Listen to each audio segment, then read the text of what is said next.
choices for you and your family.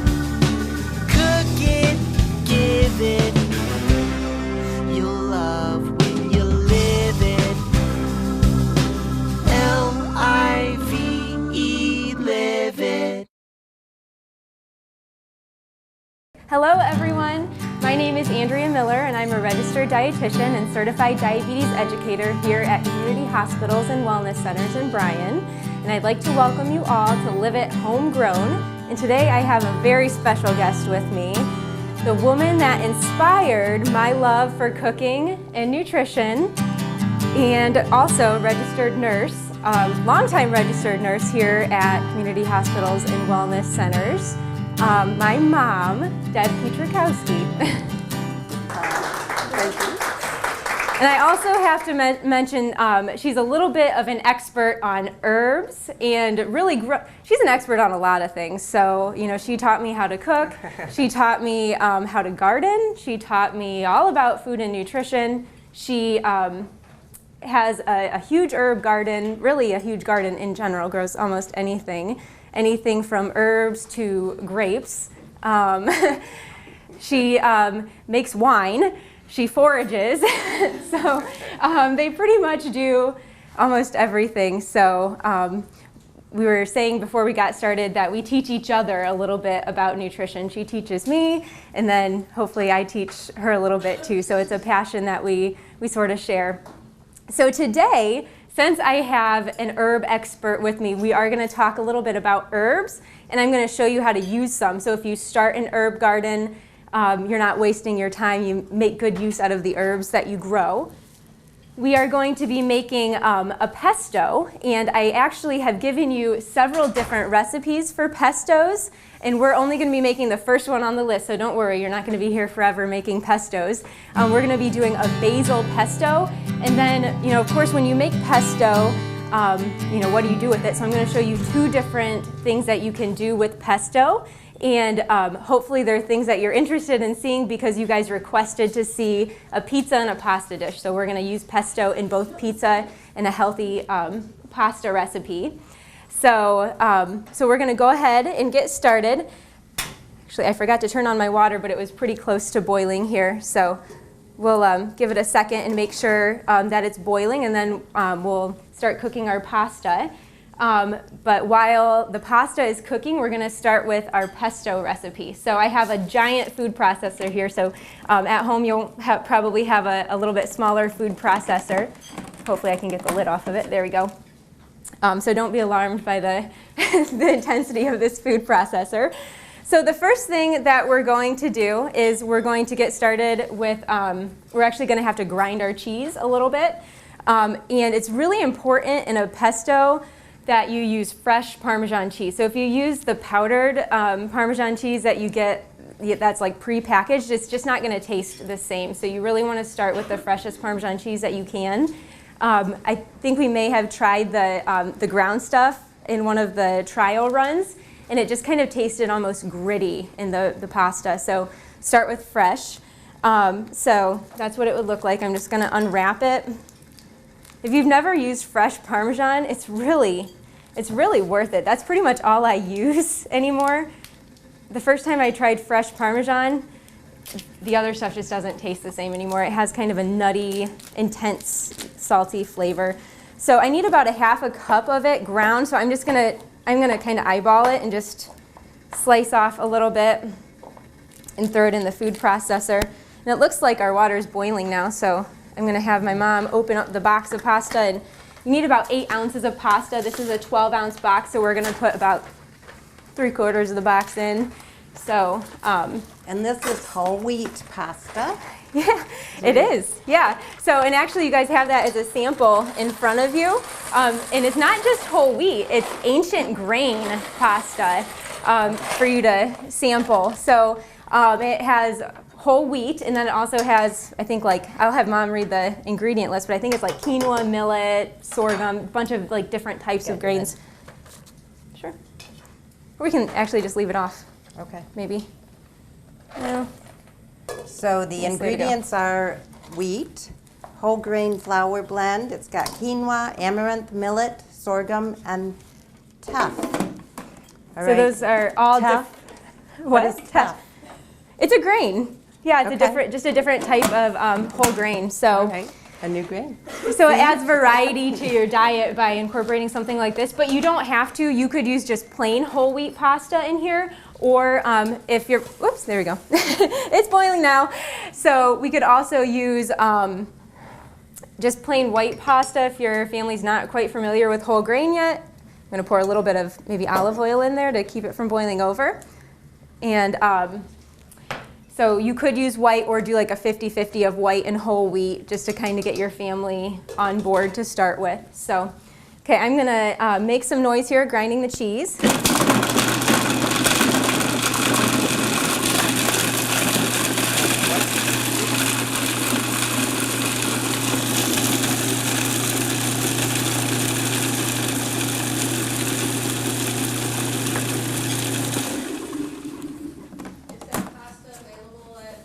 I found it, yes, at both local grocery stores, Walmart and Chief. You can just leave that off. Is not keeping. Okay, so our cheese is ground. I'll put some up on a spoon. So it's kind of chunky right now, if you can see it. So I have about a half a cup in there. And now I'm going to add the rest of the ingredients. I'm going to add our basil. So we need about 2 cups of fresh basil. It has to be fresh. Can't use, dried in this recipe or anything. And that's a great way, if you And have have you help me pick basil some up. or parsley, like by the midsummer, you have so much you don't know what to do with. Exactly. And so pesto is a great way to, you can freeze pesto after you have it made. I just put it in a freezer bag and pat it flat, label it, date it, and put it in my freezer. And then in the winter when there is no basil outside, you can make the same thing and feel like a little bit of summer. Yep. So exactly, it's and good. that's one of the main reasons why I wanted to show you how to make this recipe. Again, you can do this with different types of herbs. It doesn't have to be just basil, and that's why you have recipe for oregano pesto, cilantro pesto, because sometimes you just have overwhelming amounts of herbs and you don't know what to do with them. So, it gives you a way to preserve them for winter. So Mom mentioned putting it in a bag. You can also put it in like an ice cube tray. I would recommend lining your ice cube tray with plastic wrap though, because it seems like the combination of the oil and the herbs, they will smell like that herb forever and always. So you may want to line it with some plastic wrap. So, and then of course you can transfer those cubes to a zip top bag so you can use the ice cube trays over and over again. Okay, so we have about 2 cups. I'm going to put a little bit more. Yeah, use This it. is kind of a recipe that you can do some eyeballing. So you have your base recipe there, but when I'm cooking in my kitchen, I mean for a pesto, I don't really use a recipe. I just kind of start adding things until it tastes right to me. So, but I know some people aren't to that level yet, and you can certainly use the recipe, but you can adjust it as well. So I have the basil. I'm going to put pine nuts in there. So pine nuts are actually they come from pine trees. I guess it's like the female pine needle, or pine cone. Pine cone, not needle. Pine cone produces these pine nuts. They have a real piney taste. This is 1/3 of a cup in here actually, so you need 1/3 of a cup of pine nuts in there. The good source of healthy fats, the monounsaturated fats. So healthy for you. They are expensive, but you can use walnuts in this as well, which is a little bit less expensive. So. And I was telling her before, since they do have the oils in, if they sit on your shelf a long time, they will get rancid. So if you buy them, because they are so expensive, you don't want to waste them. I either freeze them or keep them refrigerated until I use them, because they will turn rancid like any nut. Well, the oils you can bitter. Yeah, store any of your nuts in the freezer to preserve the shelf life. I guess I go through my walnuts and almonds fast enough that I don't need to, but if you don't use them that frequently, you can always store them in the freezer. How's our pasta doing? It's doing well. Is it? You want to take a pasta out and test it, or it's not ready yet. Not okay. Mom said it's not ready. Try it. Okay, so I'm just gonna throw 3 garlic cloves in there.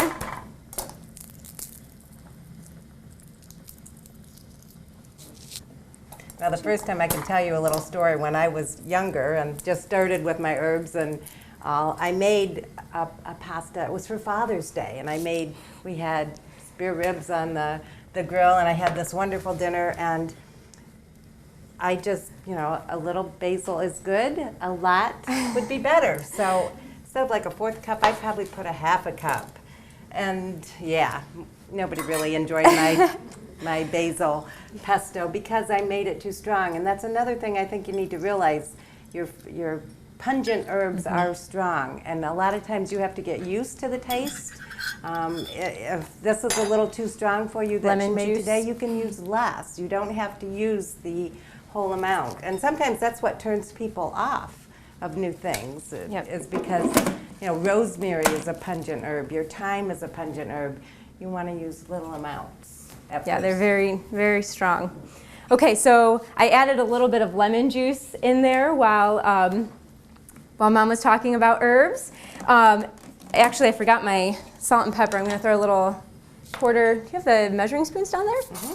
1/4 teaspoon. Oops, there's 2 sets here. Sorry. 1/4 teaspoon of salt. And I'm just going to add a 1/4 teaspoon of pepper as well. And then I'm going to start blending this. Let me check my... Okay.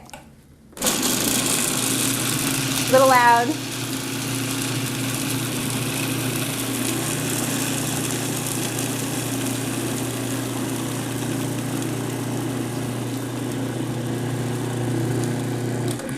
Okay, now some people like pesto a little chunky. I like mine chunky, I guess. Some people like it a little more smooth, so feel free to blend it as much as you like.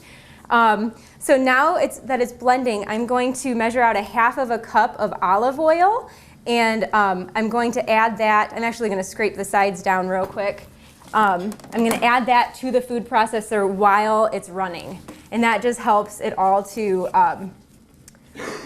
stay blended together.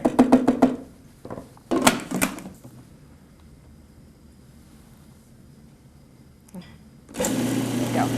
So there's a hole right at the top, so I'm just going to pour it in there while it's running.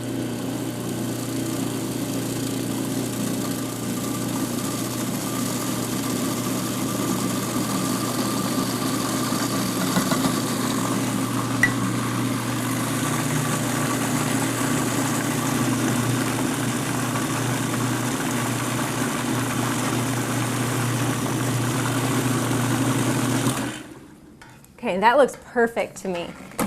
How's our pasta?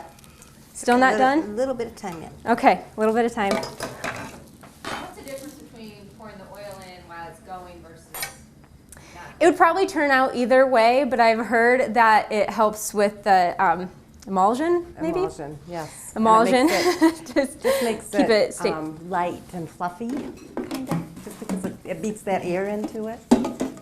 I think it needs just a tiny bit longer, actually, now that I took the lid off.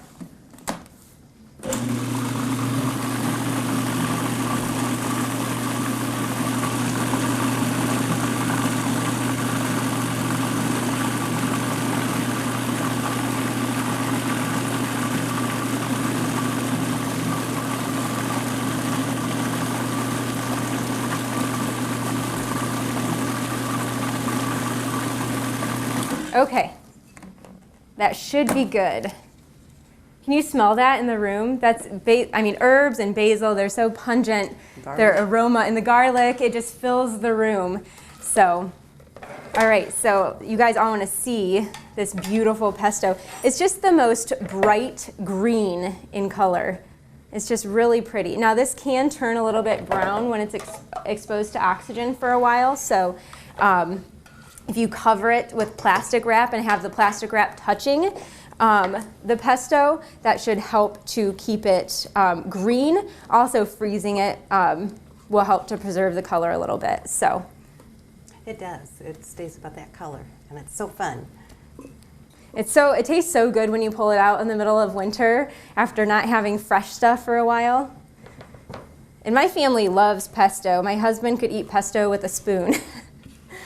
I don't usually let him, but Okay, I think this is just about done. Okay. So you want me just to drain it then? Yep. Well, actually, we're going to add our peas first. Oh, that's right. So here's our beautiful green pesto. And again, I like mine a little on the chunky side. So the first thing we're going to do here is we're going to, so our pasta is almost done. So for our pasta recipe, it has peas in it as well. So they're frozen peas, so I'm just going to add the cup of frozen peas right into the water. And they don't need to cook long at all. They don't really need to cook. So I'm going to have Mom grab the, and actually you can just hold it right up Can I here. hold it up there? Okay. And, how are these? Not bad. Should have turned the flame off first, huh? Am I Okay. good? Okay. ER is right around the corner, right? That's right, the ER is right around the corner, and I'll take this out of your, if you just want to set that back over the pot, Okay. maybe to drain. Ready? Yep. And I'm going to turn this baby off. Yep, we'll turn off our flame. Okay, and then I'll have you grab the big bowl. And we're gonna add some chicken for some protein, because I know how a lot of people in this room, you don't want side dishes, you want full meals that you can get on the table for your family. So we're gonna add some chicken, about a cup of chicken. We're gonna use the other half of this chicken for our pizza. So chicken for protein.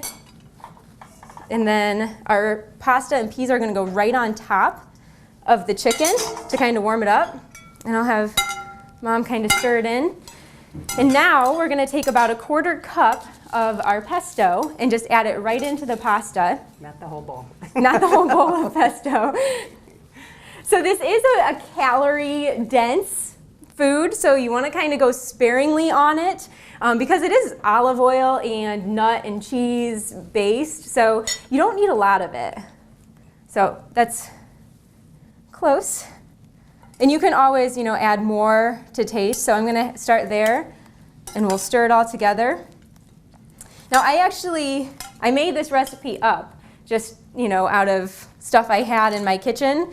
And my family loves it. My boys devour this.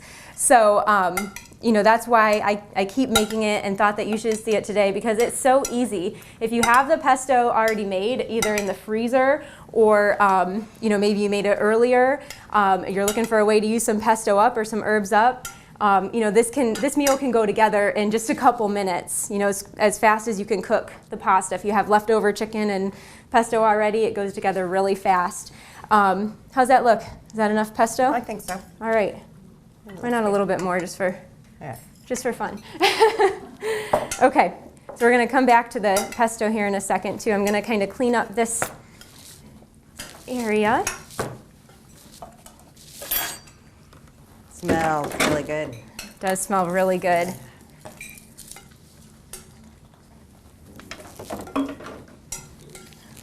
Okay. Everybody see what that looks like?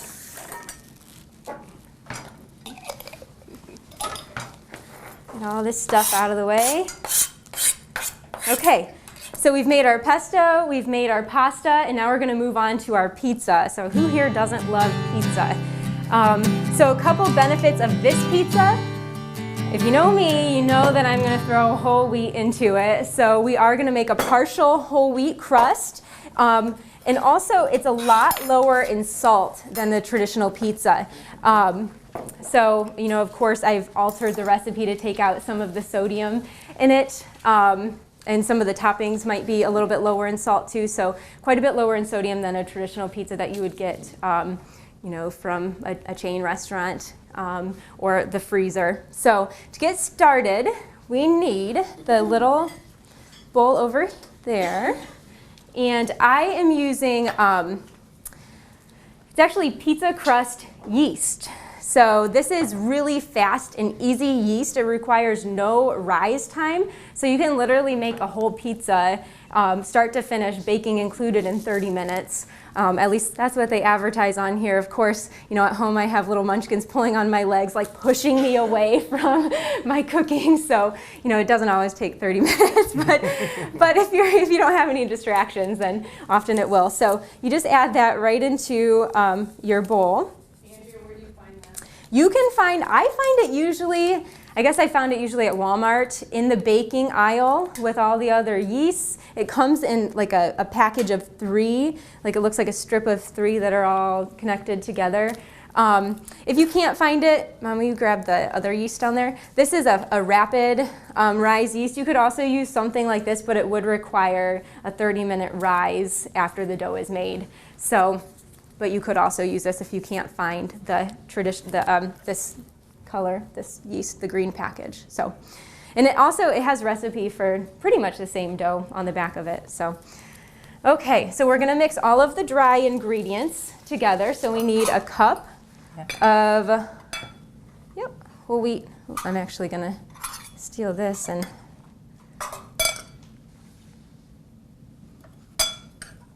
a cup of whole wheat flour. Into the bowl. And then some sugar. So if you want to grab the sugar, we need, I'll let you do something. We need 1.5 teaspoons of sugar.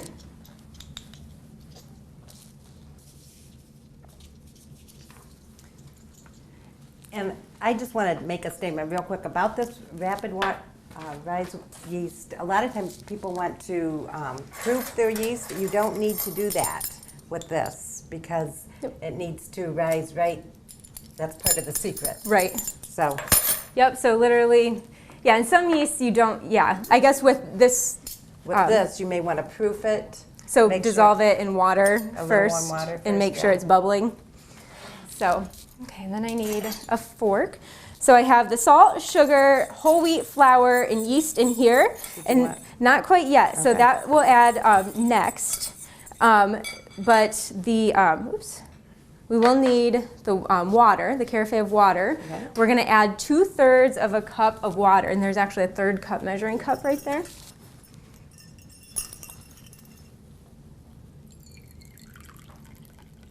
So you need like almost hot water for this, 120 to 130 degrees. So at home, if you have like a thermometer and you want to actually measure the temperature of the water, that might not be a bad idea. Okay, and then stir it together for about a minute until all the ingredients are moistened, and it'll be pretty sticky. Is that about what your hottest out of the faucet? Or? It's about, yeah, pretty hot out of the faucet. So yeah, if you use like hot tap water, that would be about right. It's pretty warm. Okay. Can it be too hot? It can be, yeah. If it's too hot, it can kill the yeast. So you don't want like boiling water. Okay. So it's really, really sticky here. So now is when we're going to add some white flour in. And this, I think on the recipe, how much flour? A cup to a cup and a, what does it say for white? A cup and a half. So you're actually just going to start with just a very small amount. And I'll let you stir it if you want. Okay. So let's start with, I'm just going to sprinkle a little bit in there and let you stir. Okay. So you want to add enough flour so that it forms into a ball. And then I'm going to start to knead it on my sheet and add the rest of the flour that way. So it's just naturally going to take in as much flour as it needs. No pun intended. I think that looks good. Yeah, so that looks good. So now I'm going to flour my surface here. You got some. Yep. I'm just gonna put a ton of flour on my surface, and I'm gonna start kneading it. And while I'm doing that, I'm going to have, my mom brought a visual aid, actually, and I'm going to have her talk about it a little bit. So I mentioned my mom is an avid gardener. So she started an herb garden actually when probably my siblings were infants, which I'm the baby of the family. I have 3 older siblings. My next oldest is 7 years older than me, so whoops. You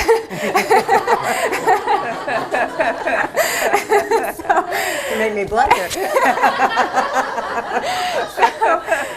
So my oldest sibling, you probably started it when Chris and Tom were little. Probably, yeah. You started your herb garden because she needed something that stayed done, which I totally understand now, because like you clean something with little kids and like 10 seconds later it's a mess again. I wash my floor and then my child throws food all over it. So these are all from her garden. So she's been gardening for a long time, so she has a collection. And there's like a story behind every single plant in her garden. So I'm going to let her talk about her beautiful plants while I'm starting to knead my dough. Okay, and like I said, I bring a visual because I think it's fun for people to see things. But also, after this, you're welcome to come up and touch and feel and smell, because most of these things in here are, like Andrea said, edible. We start out with the roses. Like she said, we make wine. We make rose petal wine. You can also eat rose petals as long as you don't use pesticides on them in jellies, or you can sprinkle them on salads. You don't want a little bit, but there's some edible flowers out there that are fun. Your wild violets, your nasturtium. I have a nasturtium leaf in here someplace. I also have lemon balm, which smells lemony, and it's so fun to bake with. I put it in muffins. I put lemon thyme, which is here as well. The lemon balm has European roots. My ancestors came from Europe. We've been cooking and gardening and farming. This isn't new, and I'm not an expert. It's just in my blood. I can't not do it. But my Aunt Frances gave me this, and it is the seeds from Europe. Valerian, which is a tea they used to drink it to help them sleep and calm down. I have oregano, wonderful for pizzas. I may add a little to this if I was home doing this. I have the garlic chives. They're related to the onion chives. You can also eat chive blossoms. You use the chive leaves. They don't dry well, but most of these I will either dry in a dehydrator or, like I said, I freeze a lot of them because I like the fresh green. After you dehydrate stuff, they're just not quite so pretty. You guys have any questions about things? Most of these are perennials. They'll grow again. That's why I have them already. What types of things would you recommend for somebody that's a beginner gardener? What herbs should they start with? You know, there's a song, rosemary, sage, and thyme. You know, really. There is a song? Can you sing it for us? No, I can't sing. But there is a song that talks about those 3. Come on, some of you guys, help me out here. But those are easy. You want to do things that you know your family's going to like. If you like dill pickles or dill and potato salad, dill is very easy. Once you sow dill, it will be your friend forever. It You'll comes never up get rid and of it. self-seeds. However, that's a companion plant, and I do a lot of that as well. If you plant that with your broccoli, your Brussels sprouts, it'll keep away the cabbage worms that you so often get in it. So it's a good thing. I have it coming up all over. Gabe pulls out a lot of it. My husband is my right-hand man. We work together. That's another fun thing with this. I call it date night. We'll mess in the kitchen together. We mess in the garden together. He does compost for me.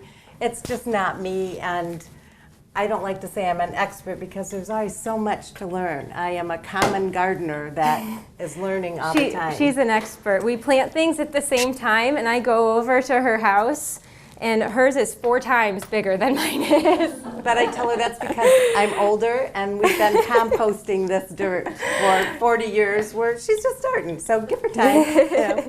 This is a dill weed that starts coming up now, and this is actually, I like this better than the seed. You can take this little guy, I just take my scissors out in the garden. You want it on a day like this, after the dew is dry. You go out and you snip your herbs you want to dry. I just get the little skinny white paper plates, go out with my scissors, fill each paper plate with an individual herb. You can either stick them in your oven with just the oven light on, or I do have a dehydrator. You can just put them in your dehydrator, and they don't take long to dry. Usually 12 hours, you got your dried herbs ready to go.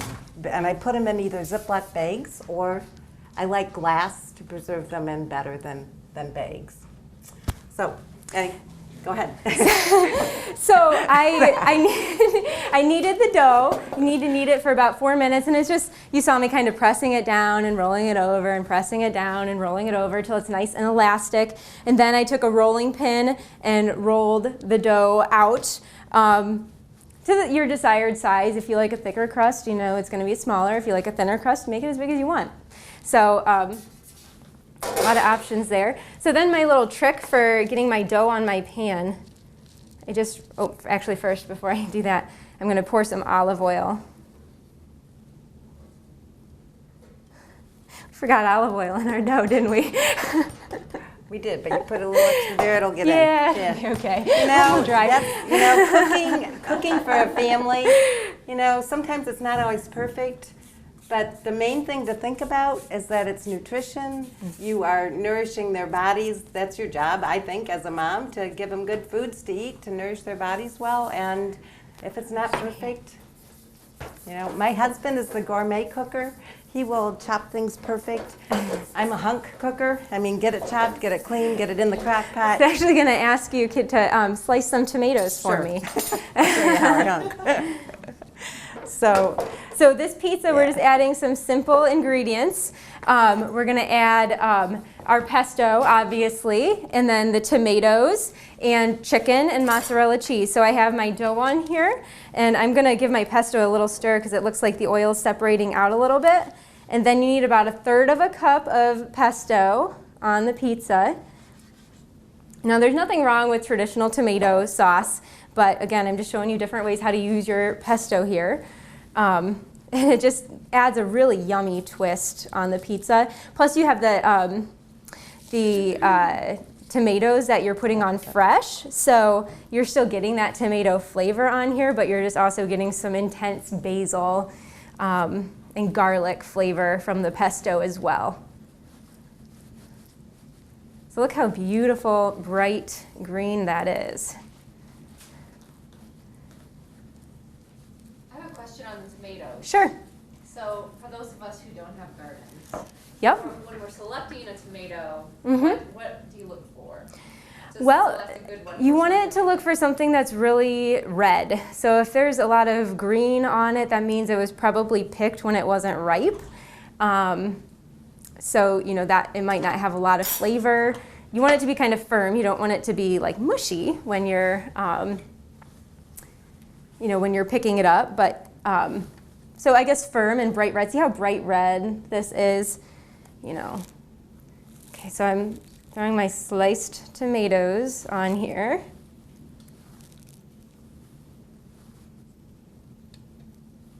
I think too, if it depends on Roma tomatoes or a firmer tomato, that you would use more for a sauce. But for something like this, any type of tomato is good. Mom chunks. That's okay. Told ya.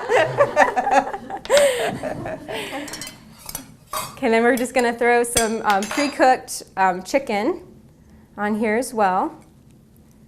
And these are just suggestions for toppings. You can, put as many toppings as, or different toppings, whatever your family likes on this pizza. And then our cheese.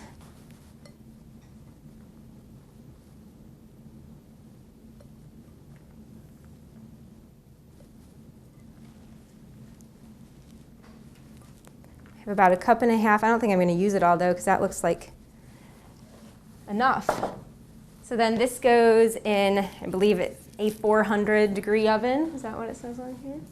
400-degree oven. It takes about 12 to 15 minutes to cook until the crust starts to brown, and the cheese is melted, obviously. So really simple, easy pizza. A couple ways to use pesto. Simple pasta, since we don't have an oven.